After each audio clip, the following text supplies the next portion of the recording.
What's up everyone, how's it going? I'm glad you could join me again, and in this video, I have 3 encounters, one from the Sierra Nevadas, one from the Rockies, and one again from Chile. So if that sounds like something that kind of piques your interest, then definitely pull up a stump with me, and let's get into it. Thank you for watching. So this all took place in Chile. I worked there, I don't live there. I was working for a company that was doing copper mines in the Atacama Desert.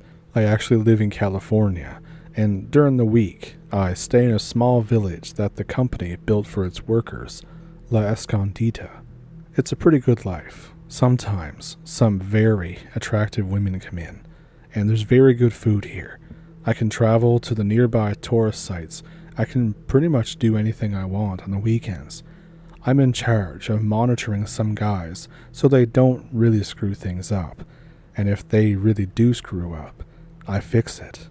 I'm being vague on purpose because I don't want to divulge what I actually do. So, one Wednesday, I got a call from the boss of my boss. He had a very high rank in the company. He tells me to pack my things and leave ASAP, and tell the guys that I watch to do the same. I ask him if there was an accident, a chemical spill, or a gas leak. He just blows me off. He tells me to get the hell out, and he will tell me later. I say, all right, I'll leave. I start calling each one of them, and I tell them what to do. They ask questions. I tell them that I don't know yet.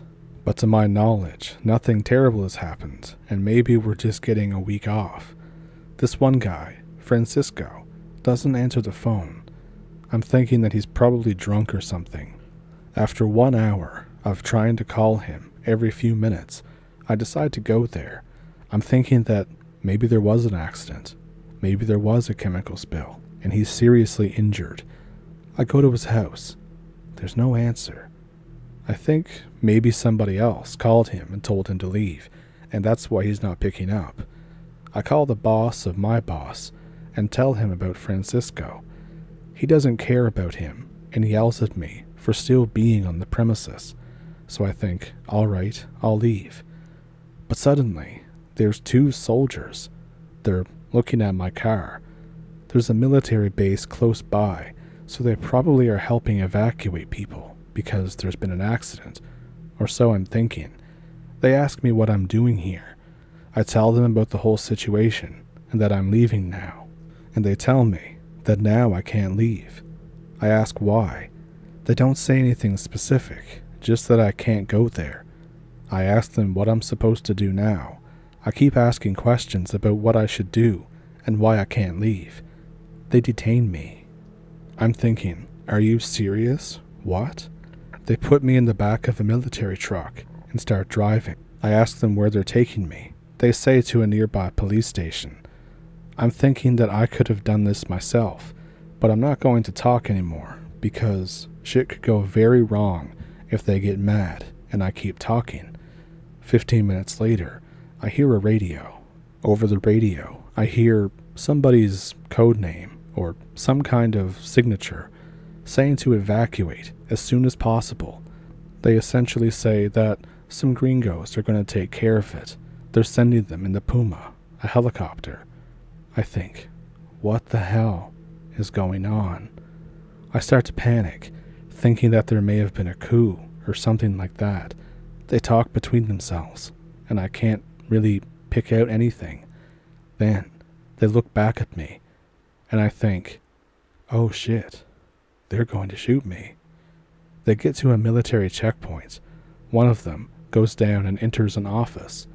Now, the soldier comes back with another soldier, probably an officer or something. I don't know military ranks. They ask me questions, and if I saw something. He asks me if I saw anything weird, specifically. I tell him about what happened before the soldiers came. He says okay, and he asks again if I saw anything strange or off. I tell him that I have no idea what he's talking about. I didn't see anything. I just got a phone call. He tells me that I can't tell anyone what I saw. I tell him again, I don't know what he's talking about. I didn't see anything. He then tries to goad me into telling him something by saying that they were doing a drill for an earthquake. I didn't believe him. I'm high enough in the company that whenever they do something like that, I'm told about it, and I don't get detained by soldiers. He looks me up and down, and then tells me that I can't leave now because I assaulted a soldier. I said, "What are you talking about?" They put me in a small jail. I think they're definitely going to kill me. Eventually, I get very tired. I have to sleep. I wake up at 3 a.m. to the sound of a chopper. There's people shouting. I start freaking out again. The chopper takes off. I fall asleep again and wake up later that morning. They take me to a cop station in a city nearby, Kalama. The cop tells me that I was mistaken for somebody else and that I was mistaken for a missing person. They let me go. I call the boss of my boss and I tell him what happened. He doesn't say anything. He says everything's okay now. A couple of weeks later, I got sent to the capital to work at the office for this company. I never knew what happened there. This was all back in 2005, and no matter where I look online, there's nothing. I have no idea what happened to Francisco, what happened, what they meant by "did I see anything weird?" I have no answers.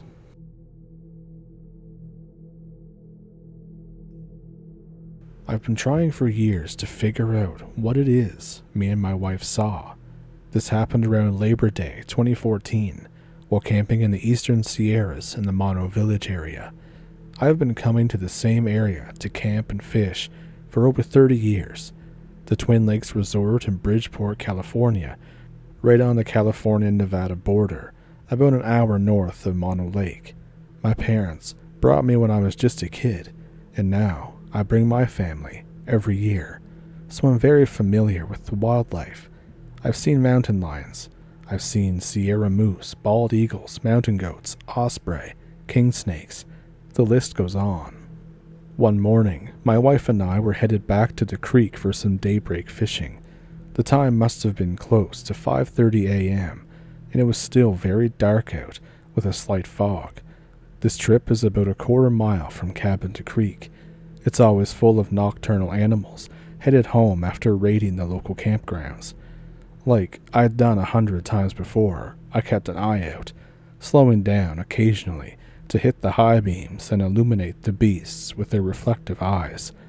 This time, my lights caught something crossing the road that did not have reflective nocturnal eyes, so I slowed down immediately and tried my best to identify what it was. It was hard because this thing was moving very slow, its belly just inches from touching the ground. It appeared to be very pale or white, so I thought it was a goat or a sheep. When my high beams hit this thing, it turned its long neck and glared at us, almost shook its head as if we pissed it off and it didn't want to be seen at all. At first, it had been crossing the street diagonally, headed our way, but then it turned, heading in our direction. My wife had seen it from the start, and I wanted to make sure that she was seeing and observing the same thing that I was. I asked her, "What is that?" Now, the first thing that I couldn't understand, besides the way it was crawling so low to the ground, was that its legs didn't look right. Its knees seemed to be backwards, but it was running on them. Because it was moving so fast, I thought maybe it was an escaped sheep or a goat that had broken knees and was running for its life. As it came closer and closer towards us, I could hardly take my eyes off of its freaky legs.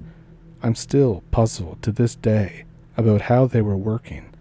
I haven't ever seen any mammal move that way.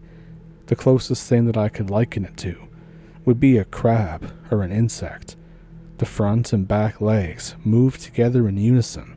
There was no bounce or gallop to the creature's movement. Its torso, which was about 4 feet long, stayed entirely straight, low to the ground, as its legs and arms did all the work. To me, He looked like a puppet moved along on marionette strings. So unreal, like one of H.R. Geiger's alien creatures when they're shown climbing around super fast with only their arms and legs moving. When my wife finally responded to my question, all she said was, "What the hell?" We saw it from maybe 50 yards away to about 20 yards. You could see that it had no fur at all, just pale, sinewy skin stretched over long, skinny, well-defined limbs. What I first thought were broken knees were actually very long, skinny fingers or claws, about a foot long or more. The torso was maybe the size of a large goat's, but it also had broad shoulders. Very human. It made me think that possibly this thing normally walks upright. In fact, that's what my wife kept pointing out afterwards to me. The shoulders made it look human. All this was freaky, but we both stared intensely, trying to figure out what it was. As it got closer, its face became more and more defined. At first, I could tell the face and head didn't make any sense, but I thought, well, it looks strange now, but when you get a face-to-face, you'll see a maybe familiar goat snout or canine nose, maybe a jackrabbit face. But no, the nose that I was looking for was not there. It was just a flat opening with 2 nose holes up high on the face. No ears either, just small holes on the side of its head. Its brow ridge was very pronounced, but the skull was smaller than a human's, more like the size of a chimp's. However, it had a large, protruding chin. But this part I totally don't get at all. From a distance, although they reflected no light, I had seen the creature's large eye sockets. As it came nearer and nearer, I saw the color red in them, not like a light that was glowing, but like many veins, or like a red membrane that was covering the sockets. Now this blew me away. I thought, how was this thing turning its head to glare at me with no eyes? Was it a ghost? But as it passed us, and I came to a complete stop, I saw it zip into the chaparral and kick up dust. This thing had been flesh and blood, at least for the 15 to 20 seconds that we observed it. I might add, there was no smell or anything else odd that we noticed. I should have taken pictures of the tracks, but I did not think to do it because I was very puzzled and thought that maybe we had witnessed a ghost because of how unreal it appeared. I was also with my family, and I didn't want to put them in any danger. If I had been alone, I would have stepped out onto the trail to investigate. What this thing was doing so close to a campground puzzles me. My wife said that this thing seemed intelligent to her. She got the sense that it was mad at us for discovering it. The mouth was closed, and it had tightly closed lips that almost looked like a large smile. But I didn't see any teeth. But its skull was that of a predator's, not a prey animal. The eye sockets were positioned in the front, not the sides. I have seen a great many extraordinary things in my life, and I consider myself a great eyewitness. I don't jump to conclusions. I just observe, make notes, and then evaluate later. My wife is a much bigger skeptic than me. Her upbringing exposed her early to how harsh reality can be, and she had no room for any flights of imagination. Well, now she's a believer, and she's afraid to this day of what's walking around those Sierra Nevada mountains.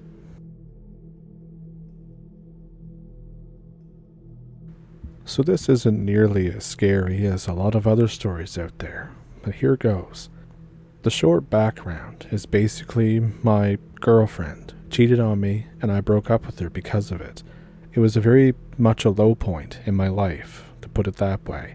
I was devastated. My little brother calls me up. He knows about what happened. He says that we should go camping, just like we used to, and he'll bring his new girlfriend. Now this actually made me a little excited because it had been so long since we had time to camp out with each other.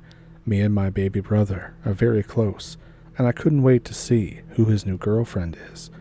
We met up at his house. I meet the girl. She's actually super pretty and nice. Not my type, but she's definitely a good person. My brother was super stoked about this trip. We drive up into the mountains, the Rocky Mountains that is. We enter the national forest and we start setting up our tent just an hour from the road because we like to be like Bear Grylls and all this stuff. So we eventually decide to go fishing in this stream because my license hasn't expired yet. They dumped a shit ton of trout upstream, and fishing makes me feel better. I let my brother know. He says that he's staying behind to teach his girl some camp stuff, like how to hide food, how to do a bear bag, how to start a fire. I said, alright, camp stuff, totally, I gotcha. So I hike up about 5 minutes from camp, and I suddenly get that feeling that you get when something is watching you, a predator. I turn around, and there's nothing. It's weird. I've never really felt like this out here before, not to this level. I keep going. About 5 minutes later, I feel it again. This time, I ignore it. I keep marching. The lake is like a minute away from the trail up ahead, and then I hear a twig snap. I realize that I may be in the sight of an animal, like a cougar or a bear. While still walking, I just think I'm not going to be prey. I take a peek back. There's footprints in the damp dirt, easy to see. There's also something else there, bare feet footprints that are overlapping them. I could not have missed that. It really feels like there's somebody following me. I stop for a minute. I look ahead of me. I see nothing in the dirt. The rain has washed it clean. I watch the ground, carefully taking note of each step I take as I start walking again. I abruptly stop and turn to look at the footprints. There's more bare feet following me. The footprints then run off into the woods. I follow them with my eyes. They end where a bush is still shaking. I think, well, screw fishing. I'm just getting the hell out of here. I start to power walk the way back. I pull out my phone and call my brother. He answers with, "What's up? You head back up to go fishing?" I said, "What do you mean back? I'm just turning back now." He replies with, "Well, you were yelling at us a few minutes ago to come up and help, but I was busy. My girlfriend heard you stomp around the camp and then sprint back up." I tell him that I've been on the trail the whole time. He says, "Are you serious, or are you messing with me?" This was a fair point. I was a prankster in high school, and I did it to him growing up quite a bit, but it was only funny stuff, like jumping out from behind the door, scaring him, kinda simple pranks. I'm decidedly not laughing. I said, "Have you or your girlfriend walked around barefoot?" He said, no, why would we do that?" I say, "Check the ground." The phone goes quiet. I hear him say something to his girlfriend. He unzips the tent, and I hear a rustling as he peeks out. He says, "Man, what the F is going on?" I say, "Get the Colt right now. I'll be there in a minute. Hold tight." Suddenly, I hear me calling for my brother over the phone. It sounds just like me. I say his name again. I said, "I am not yelling. I swear to you.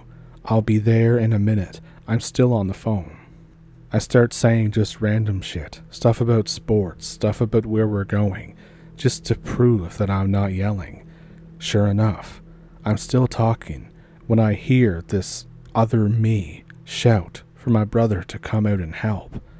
I hear him shuffle, and his girlfriend asks a question, which looking back was probably WTF. I hear a sound that sounds like a soft slide, probably the Colt 1911 we got from our folks. I keep running. I'm still on the phone. The signal is getting really weak, but I'll take what I can get. I find the campsite. but I don't see anyone. There's barefoot footprints everywhere. My brother leans out of a tent. He has his phone in one hand, gun in the other. He points it at me. I don't blame him. I would too. He said, "Man, what did you call me when we were 10 years old?" I said, "Spazneck. You would twitch really bad if I touched your neck."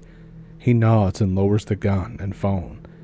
We pack up everything we can and start to trek back. We're like halfway there, according to our GPS, when I start to feel like we're being watched again. I turn around and look down. The barefoot footprints are back. We've gotta speed this shit up. His girlfriend's crying. He's shaking. I'm trying to remain sane and keep my head on my shoulders.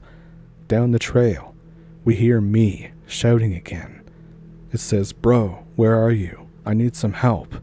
I caught some fish. Please come and see." My brother looks right at me. I'm pointing to my shut mouth the entire time. It repeats again. "Bro, where are you?" I panic. I shout back, "F off." It goes quiet for a minute, and then we keep marching.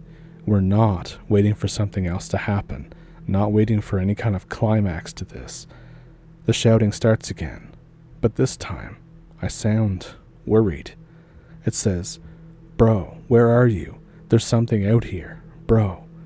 We find the car in a dirt parking lot. We toss everything into it. I jump in and start the car. His girlfriend is crying. My brother is shivering like it's a dozen below. The car starts right up on the first try. It wants out of here as bad as we do. We hear the shout again, still in my voice. This time it's different. It says, "Bro, where are you? I can't find you. That wasn't me. I'm still out here. Don't leave me here." I look back and look my brother dead in the eyes. I say, "I'm right effing here. I swear on our dead dog Sky's grave." He nods and just whispers, "Drive." I take off, ripping down the road. His girlfriend screams at some point. My brother tries to calm her down. I look in the mirror. I can't see anything past our camping stuff. I ask what she saw. She said, "You were back there. You were back there, standing naked in the road." I'm probably crying at this point too. I said, "Did I have shoes on?" And she said, I don't know, just drive." We booked it all the way back to Estes Park, rented a motel room, and took turns staying up and watching. I didn't see anything back there, just footprints, and the look of terror on my brother's face when he heard me shouting. We talk about it every now and again. His girlfriend is convinced that it was a mockingbird or something. As for the me in the road, she's now saying that she was just seeing things. My brother and I don't think so. We don't go camping anymore.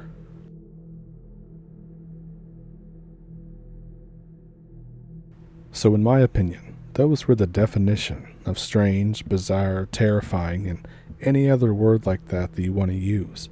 If you had one that stuck out to you more than the others, let me know which one it was down in the comments. If you have one of your own, of course I have an email in the description below that you can send it to if you'd like to. And if you want to support me just a little bit more, there's a PayPal and a Patreon, as well as memberships and super thanks here on YouTube. And with all of that, I hope you enjoyed the videos this week, and I hope that you'll continue to join me for next week. You can like and subscribe if you haven't already, and I'll see you next week. Thank you for pulling up a stump with me. Thank you for watching. Let's have a good day.